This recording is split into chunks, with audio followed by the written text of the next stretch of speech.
So here's our next section of our analysis of King Lear.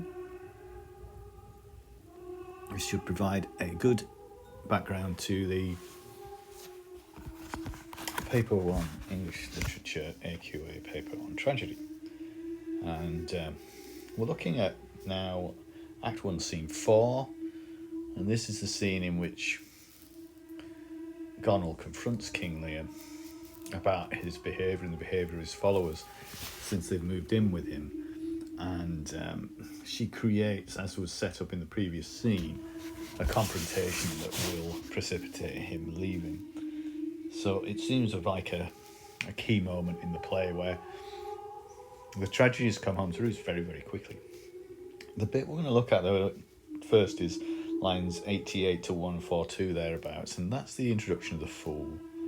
And this is a key character in the play, another dimension added, and this is why Lear is such a rich play, because you've got the two plots, but then you've got rich characters alongside those plots, and the Fool adds another layer of chaos amongst the many layers of chaos that happen in the play, with his cryptic and riddling and singing and his cryptic language. It's a sense of things out of control, things wild, things confusing, things troubled, that the whole play is full of. Everything is overspilling with energy and life, but often very negative energy. Within this scene, there has to be, if we position the scene, we locate this passage in particular, it's not the very beginning of the scene. So we've seen Kent disguise himself and come back, and then Lear arrive with his many followers, apparently 100 according to what's said. Now, it's unlikely you're going to have a production which 100 people are going to appear on stage, so what you need to do is create a sense though of the amount of people involved, because I think that's important within the play, that there is a sense of, again, chaos, of too much going on, noise and fuss and voices and laughter and banter, and, you know, a group of men all together, just been out hunting, having a great time and just disturbing the peace of the environment. So that would have happened, and Kent has come back and in disguise and offered his services to Lear. And the bit that we're going to look at is that's just happened, and Lear's accepted his services. And then the Fool steps forward and comes into the play, and his first lines are to do with sort of mocking Kent for joining Lear, because why would you join somebody who's clearly finished, has no power anymore? So the passage comes obviously after the initial scene. This is the next scene we see Lear in after that first scene. So this is the next time we see him after that moment of power, but also anger and tragic mistake of dismissing the very person who would look after him most and accepting the two who would never have any concern for him. So the tragedy has been set up in the first scene. Here is the return of Lear after a longish scene of the subplot and a short scene in which we saw Goneril talking with Oswald. And what we see here then is how Lear intends things to be now that he's retired, and it seems as though it's clear that he has a vision of his life as being pretty carefree and but slightly chaotic as well. And again, there's a question of how far we sympathise with Lear at this stage, having just seen, though, locating the passage very carefully, having just seen Goneril say cynically to Oswald, make sure you don't serve Lear very well, bring it to a point of argument. Our sympathies do start to shift against her more, and start therefore to perhaps shift back towards Lear. However, in this scene we'll see Lear behave irrationally and unpleasantly still, and so this is a long time before we really start to take his part, I think. However, the Fool in himself becomes a figure to warm us to Lear, because he himself is a charming, funny, interesting figure, and he's also clearly very loyal to Lear too, just like Kent, and that sort of alerts us to the fact that people do seem to like Lear in spite of what we see. So we've got the basic narrative of the passage is going to be the fool arriving, mocking Kent, and then saying a few mocking lines to Lear to establish basically his role in the play, which is to tease Lear into realizing his mistake by using jokes and songs and insults that he's got a license to do, because what is a fool? A fool is a licensed jester, a licensed fool, which means somebody who has the right to say pretty much anything. Things that other people would get banished for, like Kent did in the first scene, the fool gets away with because it's his job. He's the fool, so he's allowed to make satirical, silly, bizarre comments, but sometimes quite telling comments. One things that Lear threatens him about, but never quite dismisses him for. So we'll see themes come up again here. I've mentioned quite a bit about the characters already. The language and structure we'll pay attention to. How would you perform this scene on stage is again vital, and elements of tragedy. So let's have a look for the actual section. So we've gone through the first few scenes of the play. We've seen Edmund and Gloucester, and we've seen now Kent here in this sequence that I'm just showing you has arrived and kind of stood up for Lear when Oswald was rude to him. And again, Oswald being rude to Lear, and Kent supporting Lear. And this is where I'm going to start, just at the moment where Lear says, "Now, my friend Enave, I thank thee, there's earnest for thy service," and he gives money to Kent for supporting him in his argument with Oswald. And at that very moment, the fool comes in. He's been mentioned earlier, "Where's my fool?" Lear had said. And it'd been mentioned that he'd pined away since Cordelia had been sent away, which is interesting because it aligns him with Cordelia as one of the good characters, presumably, and sympathetic and against Connell and Regan. There's also some suggestion that perhaps the same actor or performer would have played both the fool and Cordelia, because they never appear on stage together. Although in some productions now the fool is figured on the stage at the very start, but just doesn't have any lines. That's possible. How to present the fool, it depends on what your production is, doesn't it? If you've got a modern production, there isn't really a fool as such in our modern society. There are comedians, there are satirists. So what is he if he isn't a court jester? It makes some sense in a sort of Elizabethan, medieval world, even though this play, of course, is prehistory, so in some senses the fool doesn't really make sense. He's very much an Elizabethan and Tudor idea, not much of ancient Britain idea as far as we're aware. But either way, where does he fit, and who is he? Some people do Tudor dress productions, dressed like Shakespeare's time, probably how he would have seen most of the costumes in his day. Although there might have been an attempt to sort of anciently depict Lear in a sort of long gown or something. He's got his coxcomb, so it suggests that he is dressed as the traditional jester with a sort of, they often had strongly colourful clothes in two different tones, sort of partly coloured, so big blocks of red and yellow, say, and then they would have this coxcomb on their head, which is like a sort of headpiece that looks a bit like what you see on a cockerel at the top of his head, this red flared up kind of headdress, usually depicted often as kind of 3 or 4 sort of drooping sort of arms from this hat with bells on the end of them. He points that out and he says, "Here, to Kent, you put this on, put my fool's hat on. I'll hire him with this." So straight away he's talking in metaphors, he's talking in symbols or metaphors, whichever you prefer to call it. He's saying something that isn't direct and literal, but is suggesting something else. And that is the fool's manner, the classic manner of anybody who wants somebody to really think and really take on board ideas. We've seen Edmund use a similar technique with his father to get his father to come up with the idea himself that Edgar was wanting to kill him. Edmund never mentions that. Edgar, in his letter, his fake letter, even there, only kind of says it metaphorically. Gloucester comes up with the idea, he wants to kill me.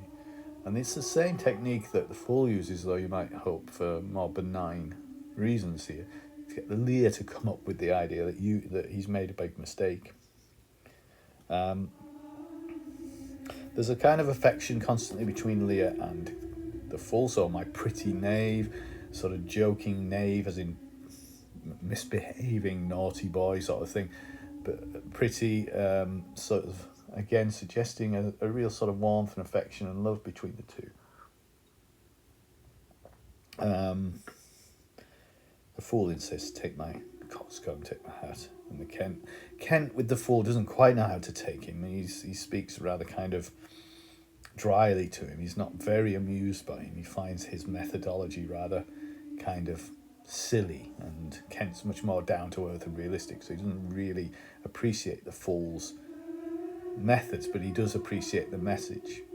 And here's Fool's first big speech. He says, Kent says, why should I take your coxcomb? Why? For taking one's part that's out of favour. If you can't smile as the wind sits, you'll catch cold. So you can't go the way the wind blows. You can't sense how things are going.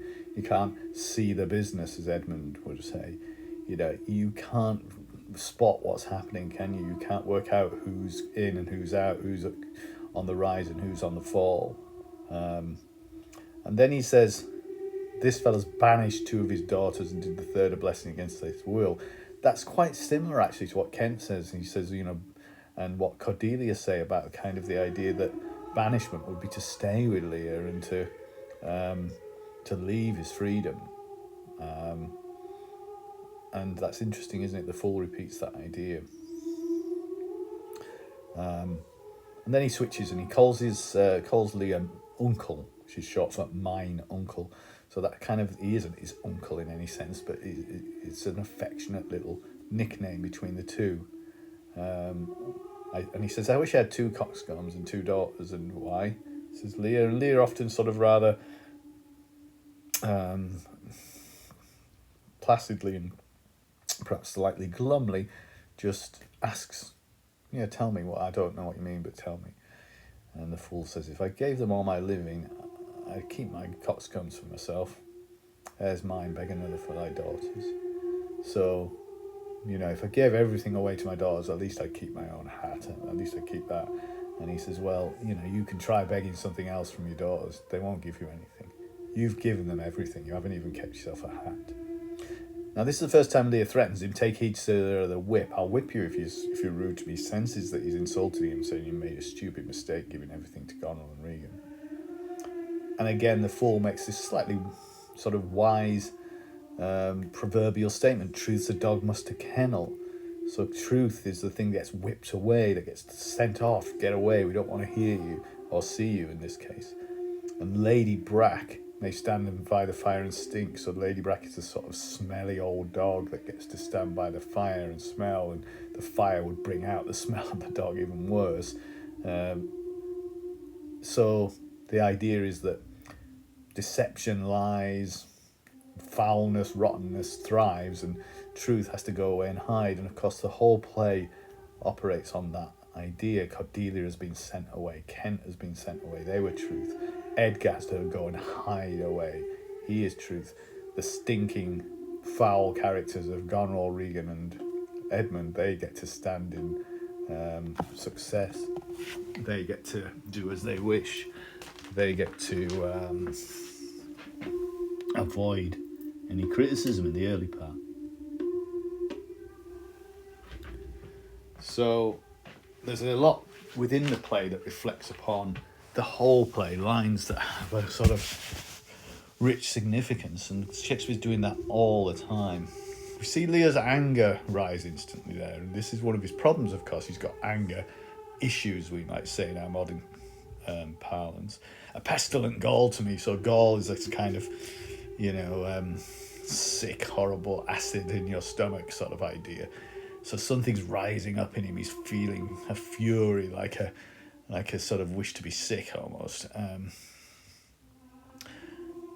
Because he instantly kind of connects. He understands exactly what the fool is saying, and he understands that he's right, and it makes him angry instantly. And of course, we'll see that anger rise later in this scene, not in the section we're going to look at, but when Goneril comes in, which we'll look at next time. The fool knows to keep him occupied, really, and knows that he doesn't want him to rest in that anger and fury. He wants him to come to realization and maybe do something about it. So he thinks, like, let's move things forward. Let's not. And also, he's aware that he might end up getting hit, physically assaulted, if Lear gets really angry with him. So he says, "Sir, I'll teach thee a speech," and that shakes Lear out of his momentary fury and says, "Do." So we might think, on stage, where is everybody now? How are they standing? How are they positioned?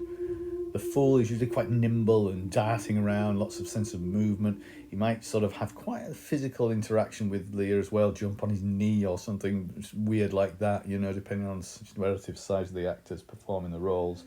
But there'll be a sense of him skipping around. There'll be other people around too, Lear's followers, according to how many the production can afford to pay as extras. Could be other performers from other scenes dressed up, disguised, to make up their numbers, if you like. Because there'll be a sense of a liveliness and energy going on, which is what Goneril gets so agitated about. There's too much stuff happening in my castle. And then Kent, he has to be kind of showing quite a little bit of interest here, as if he's trying to encourage Lear to listen, because I think he quickly realises, and we'll see this towards the end of this sequence, that he realises what the fool is saying is quite useful and true. So the fool starts to say a speech. He might even sing it. It's in rhyme. It's very short lines. It adds again to this sense of the play as very ragged and lively and vital and energetic, but also chaotic.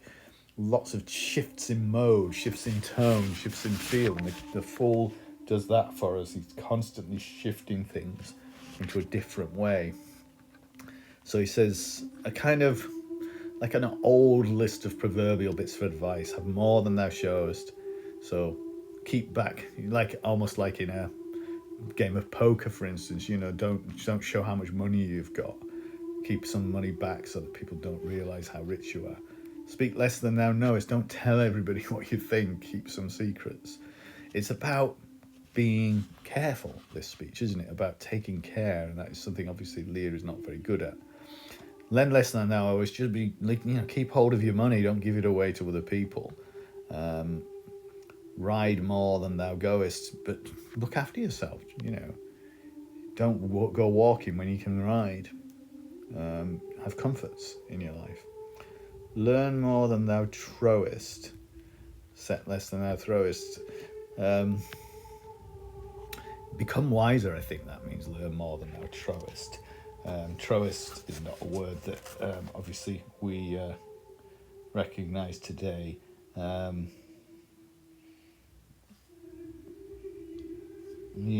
Trowest as in trust, I think, really. So in that sense, it's understand more than you trust. Be careful what you trust. Learn before you trust. Set less than thou throwest seems to be something to do within a game of dice. Again, don't gamble everything on one throw. Leave drink in thy horn, keep in a door. So give up on sort of excess, and live a frugal and simple life. And thou shalt have more than 2 tens to a score. Well, you'll do better than most people do. You'll be more comfortable and better off than is really possible, to be honest. All that he's saying is just look after yourself and your property and what you have and own, and be careful. And this is exactly the thing that Lear has not done. He's given away most of what he owned. He's not been careful with any of that. He's not been careful about how he's behaved. Lear takes it very literally. He says, "This is nothing, fool. This is nothing. This is stupid." But of course that word nothing chimes across the whole play, and here it is again, it appears a lot in Lear and the Fool's interactions. Of course, in the first scene, Lear said, "Nothing will come of nothing." Cordelia said nothing when she was asked to praise him and earn his love, and describe her love for him. So what does nothing mean here? What does no thing mean? Here, as I say, it casually means this is stupid, this is empty, this is futile. It doesn't tell me anything. He's missed the message as well, I suppose. He's and the Fool just makes a joke and says, "Oh, it's like a lawyer that's not been fed his breath. If you didn't give," implying that if you don't give a lawyer money, they won't do anything for you. But he plays with that word nothing again. He says, "Can you make no use of nothing?" Why, no, nothing can be made of nothing. So again, he comes back to that idea that if you've got nothing, you can't do anything. And this was his contention with Cordelia. You tell me nothing, I can't pray, I can't reward you. And then he turns to Kent, interestingly, the Fool, and we have that relationship between the two of them that's tense, but there's some sense that Kent trusts him, and he says, "Oh, you tell him then, so much the rent of his land comes through, he won't believe me." So he's reminding him again, you're getting nothing. You've given everything away for nothing. Lear turns on him, "A bitter fool. You're being mean, really. You're attacking me. I don't like it." Fool senses that could be a danger to him, and tries to change the subject again. Does that know the difference, my boy? He says my boy, so that's the reversal. Really, the Fool's the boy, but he kind of jokingly calls the older man the boy, between a bitter fool and a sweet one. And again, Lear falls for that. He's like a child, though, isn't he? And that's partly why he's called my boy, maybe. It's like a little toddler. You're trying to keep them amused. "Oh, here, look at this. Here, look at that. Oh, don't be angry. Don't cry. Don't get mad. Don't have a tantrum. I'll cheer you up by another game, another toy." And this was the Fool's method of just constantly distracting Lear. So he says, "I'll teach you the difference between a bitter and a wise fool, or a sweet fool, rather." And what he says is, in this little rhyme that's slightly cryptic, is that the person who gave you the advice to give away your land, that's the bitter fool.